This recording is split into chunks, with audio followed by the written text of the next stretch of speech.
না না কোম্পানি পুরো কোম্পানি চাকরি করে ওরা আসে মাঝে সাঝে আসে আবার যায় একটা থাকে 8 দিন থাকে কাকুই দেয়নি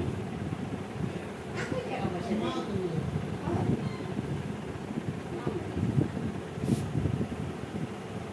ভুলে যে টাকা আছে আছে আর হাতের টাকা নেয় মানে হাতে খাটে পেটে খায় পয়সা তেমন নেয়